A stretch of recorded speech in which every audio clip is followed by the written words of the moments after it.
ये सुबह को उठते हैं तो कांग्रेस में, शाम को उठते हैं तो समाजवादी में, फिर सुबह को अगले दिन उठते हैं तो बसपा में। तेज पत्ते की तरह इस्तेमाल करा गया, जैसे बिरयानी बना रहे हैं और तेज पत्ता डाल दिया, और जब बिरयानी बन गई तो तेज पत्ते को बाहर निकाले फेंक दिया। वही काम और विपक्ष ने करा, चाहे उसमें कांग्रेस हो, समाजवादी, बसपा हो। हालांकि कांग्रेस सबसे आगे है। क्या मुसलमान इस बात को भूल जाएगा? मुरादाबाद के अंदर नमाज पढ़ते हुए कांग्रेस ने गोले चलवाई थी मुसलमानों के ऊपर। नमस्कार, स्वागत है आप सभी का SRE न्यूज़ में। मेरा नाम है सार्थक शर्मा। एक तरफ तो इमरान मसूद ने बवाल खड़ा कर दिया, अब उन्होंने कह दिया कि पसमानदा समाज जो है उसके लिए बीजेपी सरकार ने क्या कुछ किया। वहीं अब हमारे साथ अनस फरीदी हैं, नौजवान हैं और बीजेपी के नेता भी हैं और बहुत प्रखर होकर बोलते हैं। इनसे सीधा बातचीत करते हैं कि इमरान मसूद के इस बयान को कैसे देखते हैं। और इमरान मसूद का ये भी कहना है कि जो सहारनपुर की स्थिति है, गलियां हैं, सड़कें हैं और नालियां हैं, वो सबसे बेकार हो चुकी हैं। वहां पर कोई काम नहीं हुआ, मेयर ने कोई काम नहीं किया। और तो और इमरान मसूद ने अपनी पत्नी को बसपा से मेयर का टिकट भी दे दिया। भाई साहब, आपका स्वागत है हमारे चैनल पर। कैसे देखते हैं इमरान मसूद जी ने जल्दी जल्दी आए, सामने आकर एकदम अभी बसपा में ज्वाइन हुए और एकदम आती अपनी पत्नी को टिकट भी दिलवा दिया, तो कैसे देखते हैं? देखिए, सबसे पहले तो आपका स्वागत है हमारे यहाँ पे। देखिए, बसपा हो, सपा हो या कांग्रेस हो, ये सब एक ही थाली के हैं। हमें इनसे कोई फर्क नहीं पड़ता। और ये जनता समझ चुकी। विकास का तो मामला, आप खुद शहर के अंदर घूम रहे, आप देख सकते हो कैसे लगातार विकास हो रहा। अरे जिन गाड़ियों गलियों के अंदर लोगों को चलना दुश्वार था, पानी भरा रहता, यहाँ जिस गली से आप अभी हो गए हुए, यहाँ टांगों टांगों तक हमारे पानी रहता। इस गली के देख लो, सारी गलियाँ बनने, सारे रोड बनने हैं, पुल बनने। अरे भाई, विकास तो चारों तरफ है। ये लूटना खाने वाली सरकार थोड़ी है, ये तो सब काम करके दिखा रही है। और जनता इस बात का, इस जनता का पुरजोर समर्थन मिल रहा। आप देख सकते हो किस तरीके से लोग बाग समझदार, जागरूक हो चुके। लोग जागरूक हो रहे हैं। सन 2014 के बाद से लोगों ने जो जागरूक होना शुरू करा था, उसका रिजल्ट आपने 17 में देखा, उसके बाद आपने 19 में देखा, और उसके बाद अभी निकाय चुनाव में देखियो, फिर आप 24 में इसका रिजल्ट देखियो। जनता कैसे जागरूक है कि जनता जागरूक है। पर इमरान मसूद जी कह रहे हैं कि अब की बार भूल जाएं लोग यहाँ पर यूपी में, मतलब अब की बार मैं आ गया हूँ बसपा में, और बसपा आने से, मेरे आने से बहुत ज़्यादा मजबूत हो गई है। मुस्लिम समाज और दलित समाज का एक ऐसा वोट बैंक बना दूंगा कि दूर दूर तक हवा नहीं आएगी किसी को। देखिए, सबसे पहले तो ये वाली बात, इनका कोई अस्तित्व नहीं है। ये सुबह को उठते हैं तो कांग्रेस में, शाम को उठते हैं तो समाजवादी में, फिर सुबह को अगले दिन उठते हैं तो बसपा में। और मैं सबको एक ही थाली का मानता हूँ, चाहे समाजवादी, बसपा, कांग्रेस, मैं सबको एक ही मानता हूँ। ठीक है। रही दूसरी बात, अब आप यहीं से देख लो, एक आदमी एक समुदाय की बात कर रहा कि मैं दलितों का नेता हूँ, मैं मुस्लिमों का नेता हूँ, या मैं दलितों मुस्लिमों का नेता हूँ, कोई कह रहा मैं यादवों का नेता हूँ। अरे भाई, कहाँ जा रहे हैं तुम? किधर की साइड जा रहे हैं तुम? देश के अंदर बंटवारा करवाना चाहते हो क्या? अरे भाई, अगर कोई सबका साथ सबके विकास की बात कर रहा तो वो तो भारतीय जनता पार्टी है। मोदी जी ने कभी भी नहीं कहा मैं 100 करोड़ देशवासियों का प्रधानमंत्री हूँ। उन्होंने हमेशा से कहा मैं 100 करोड़ देशवासियों का प्रधानमंत्री हूँ।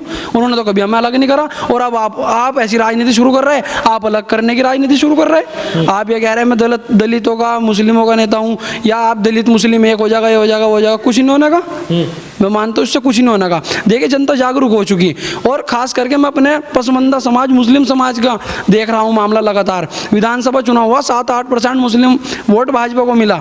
उसके बाद जो है वहाँ पर ये रामपुर विधानसभा चुनाव में आप देख सकते हो, 45 साल से कोई हिंदू विधायक नहीं बना था, वहाँ भारतीय जनता पार्टी का विधायक चुन के गया, वहाँ मुस्लिमों ने वोट दिया, वहाँ के प्रत्याशी का खुद गया ना। ये सब आंकड़े आप उठा के देखो, स्थिति कैसे बदल रही। क्योंकि सबको पता है, सन 2017 से पहले उत्तर प्रदेश के अंदर जंगल राज था, बहन बेटियों को सड़क पर चलना दूभर था। लोग अगर शाम को हम कहीं पर जाते थे, मुजफ्फरनगर वगैरह, तो फिर वहीं पर घर में रुकना पड़ता था हमें। हम ऐसी स्थिति में नहीं थे कि शाम को आ जाओ। अब आप 24 घंटे में कहीं पर चले जाओ, कहीं पर जाओ, कोई दिक्कत नहीं। माननीय मुख्यमंत्री योगी आदित्यनाथ जी सबको सुरक्षा दे रहे। आप देख सकते हो, पहले तो ये आलम था, अगर हमें यहाँ से मुजफ्फरनगर जाना है तो भाई साहब 2.5 घंटे का रास्ता तय करना पड़ता था, और अब 1 घंटे के अंदर हम मुजफ्फरनगर पहुँच जाते हैं।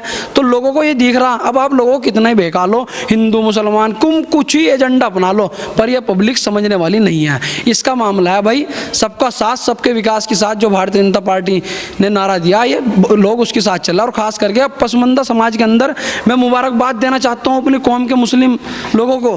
वो किस तरीके से जागरूक हो के उन्होंने साथ चलने का काम किया भारतीय जनता पार्टी का, वो इससे काबिल तारीफ है उनके लिए। क्योंकि इससे पहले मुसलमान को जो इस्तेमाल करा गया, तेज पत्ते की तरह इस्तेमाल करा गया। जैसे बिरयानी बना रहे हैं और तेज पत्ता डाल दिया, और जब बिरयानी बन गई तो तेज पत्ते को बाहर निकाले फेंक दिया।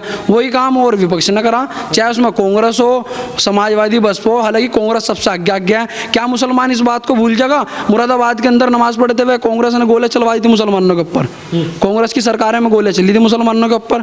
क्या मसूद कह रहे फैसला जो है पसमानदा समाज का केवल बीजेपी ने फायदा उठा लिया, वोट लिए, उसके बाद भूल गई। उनके लिए करा ही क्या है? कुछ बता दो क्या किया। अब आप तो हो ही पसमानदा समाज का, बता तो दो कौन सा काम कर दिया, कौन सा विकास कर दिया। और कहते हैं कि बीजेपी तो एक तरफा पार्टी चलती है, वो तो हिंदुओं की बात लेकर चल रही, आरएसएस का झंडा लेकर चल रही। भगवान देखिए, जो लोग इस तरह की बात कर रहे हैं उनकी मानसिकता ठीक नहीं है। वो असल में खुद एक समुदाय की राजनीति करे, वो इसलिए भारतीय जनता पार्टी को वैसे समझ रहे हैं। क्या आपने देख नहीं सकते कि सबसे ज्यादा आवास योजना में किसके मकान बने? सबसे ज्यादा पसमानदा समाज के लोगों के मकान बने आवास योजना के अंदर। क्या उज्ज्वल योजना का फायदा सबसे ज्यादा मुसलमानों ने नहीं लिया? क्या जो है क्या नाम आयुष्मान योजना के अंदर सबसे ज्यादा फायदा मुसलमान नहीं ले रहे? अरे 5 लाख रुपए तक का एक बंदे के लिए इलाज फ्री है। ये दुनिया की सबसे बड़ी योजना अगर कोई है वो आवास योजना है, वो है आयुष्मान योजना है। आवास योजना के अंदर सबसे आगे मुसलमान है, और जी उज्ज्वल योजना के आगे सबसे ज़्यादा मुसलमान सबसे आगे आएगा योजना लेने में। योजना का लाभ अगर किसी समुदाय को सबसे ज़्यादा हुआ तो 85% मुसलमानों को सबसे ज़्यादा योजनाओं का लाभ हुआ, और अब मुसलमान बेकावे में आने वाला नहीं है। ये कितनी अपनी तिगड़मबाजी चला ले, वो इनके अब काम नहीं आने की। अच्छा, अगर जो इस राजनीति से थोड़ा सा अलग चले जाए, जैसे देश में चल रहा है, आपने देखा होगा पठान मूवी को लेकर बहुत बड़ा विवाद चल रहा है। भगवा कपड़े पहन के दीपिका पादुकोण ने जैसा वहाँ पर वो गाना बनाया, उसका नाम भी रख दिया बेशरम रंग, उस पर क्या कहना चाहेंगे? देखिए, बॉलीवुड का इतिहास रहा, ये हमेशा से लोगों की आस्थाओं से खिलवाड़ करा इन्होंने। देखिए, वो चाहे कुछ भी हो, हम तो पुरजोर मुखालफत करते हैं उसकी। हम उस गाने की मुखालफत कर रहे हैं पुरजोर। हमारे यहाँ इस्लाम में भी इस चीज़ की इजाज़त नहीं है। हमारे यहाँ इस्लाम में ये नहीं है कि तुम अल्लाह मेरी तौबा के छोटे कपड़े पहन के नाचो और वो हम देखेंगे। हमारा इससे कोई लेना देना नहीं है। हम उस गाने की, हम उस फिल्म की मुखालफत करते हैं। हमारे यहाँ इस्लाम में इस चीज़ की कोई इजाज़त नहीं है। जो छोटे कपड़े पहने हैं वो बिल्कुल गलत है, हमारे इसमें कोई इजाज़त नहीं है। पठान मूवी का विरोध है, हमारा पुरजोर विरोध है। और जो लोग समर्थन कर रहे हैं, मैं उन लोगों से कहना चाहता हूँ जो मुसलमान समर्थन कर रहे हैं, अरे भाई तुम कहाँ जा रहे हो? तुम कल तक के हिजाब का समर्थन कर रहे थे, आज तुम कम कपड़ों का समर्थन कर रहे हो। ये बिल्कुल गलत है। ये सिर्फ इन्हें बहकाया और फुसलाया जा रहा। इसमें कुछ वरिष्ठ पार्टियां भी लग रही कि फिल्म सही है। अरे भाई, फिल्म सही है, तुम लोगों की आस्थाओं से खिलवाड़ करोगे, तुम देश के अंदर बंटवारा करवाना चाहते हो ऐसी ऐसी फिल्मों को लाकर। ये बिल्कुल गलत है। मैं इस चीज़ का पुरजोर मुखालफत करता हूँ। अच्छा, एक और भाई आखिरी सवाल है आपसे। आपने देखा होगा सऊदी अरब में क्या हुआ कि हिजाब, जैसे आपने भी बात करी, हिजाब पर बैन लगा दिया गया। वहाँ पर कोई भी अगर जो बच्चे हैं वो स्कूल जा रहे हैं, कॉलेज जा रहे हैं, पढ़ने के लिए अगर जो किसी भी संस्था में जा रहे हैं, तो वहाँ पर हिजाब पूरी तरीके से बैन कर दिया गया। आप एक मुसलमान हैं, क्या आप उसके फैसले को गलत मानते हैं क्या? देखिए, सब स्वतंत्र आज़ाद हैं। हमारे हिंदुस्तान के अंदर लोकतंत्र है। हम तो अपने हिंदुस्तान की बात करेंगे, यहाँ सब आज़ाद हैं। तो वहाँ भी उनका मामला है भाई, अगर उन्होंने ऐसा करा तो वो भी ठीक है उनके लिए। हमें तो इसमें कुछ नहीं कहना, क्योंकि देखो बच्चे हैं, अभी तो वो बच्चे हैं, पढ़ेंगे लिखेंगे, वो कौम का मुस्तकबिल है। बच्चे जो होते हैं कौम का मुस्तकबिल होते हैं। और बच्चों को इन चीज़ों में उलझाना, हिजाब हो गया या फिर कोई भगवा रंग हो गया, बच्चों को इन चीज़ों से मेरे हिसाब से दूर रखा जावे। इन्हें इस चीज़ में ना उलझाया जावे।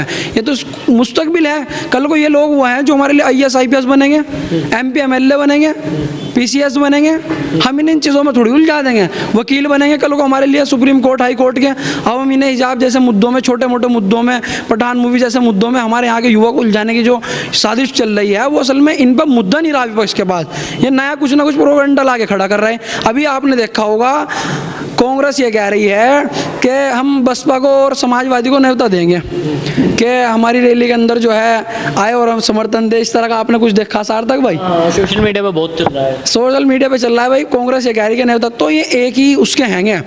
बहन जी का कुछ पता नहीं हो, कभी यादव परिवार की गोद में जाके बैठ जा, कांग्रेस परिवार की गोद में बैठ जा जाके, या राहुल गांधी और अखिलेश यादव एक दूसरे की गोद में बैठ जा, क्योंकि इनका जो मामला रहा है वो यही रहा है। और दूसरी बात, ये समाजवाद भी कुछ नहीं है, ये सब परिवारवाद है। इनके यहाँ से 40 से 45% लोग ऐसे हैं जो किसी न किसी पद पे हैं।